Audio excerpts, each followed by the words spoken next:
Yaqinda bir qadrdonlarimizdan birlari kamolu muhabbati kuchli Rasulullohga, shu bola 10 kun Rasululloh bilan birga yashayman, 10 kun Rasululloh yashagan shaharda yashayman, 10 kun Rasululloh olgan havodan men ham nafas olaman deb Madina Munavvaraga o'zi elektronlik hujjatlarni qilib, cho'ntagiga pulni solib, gruppaga qo'shilmasdan o'zi ketdi-da. Aytadi, Madina Munavvaraga bordim. Gastinitsa dedi $7 ekan dedi bir kishiga. Bir kunlik. $7. Shuni pulni berdim. 2 mahal ovqati bor ekan dedi. Ovqatlandim. Rasulullohning masjidlariga chiqdim. Kunduzi bilan Rasulullohning nimalarida turdim. Kechqurun kirdim, ovqatlandim, yana masjidga chiqdim. Kechqurun yotgani kirib cho'ntagimni qarasam pul yo'q.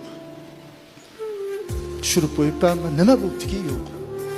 Ertasiga ertalab bir kecha bir kunduz bo'lganligi uchun chiq dedi.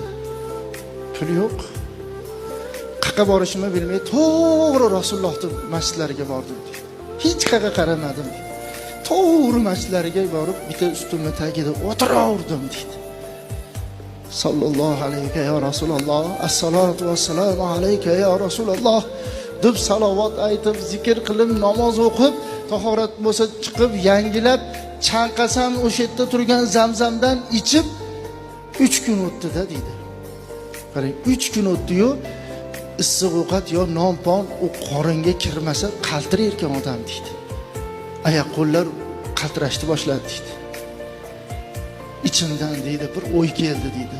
U o'y hamki, "Ya Rasululloh, men sizni mehmoningizman" degan o'y hali tugagan yo'q-da deydi.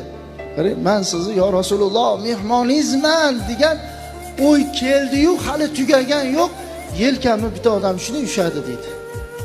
Ne qarasam qo'lida saboyi turibdi deydi. Qarang, qo'lida saboyi turibdi deydi.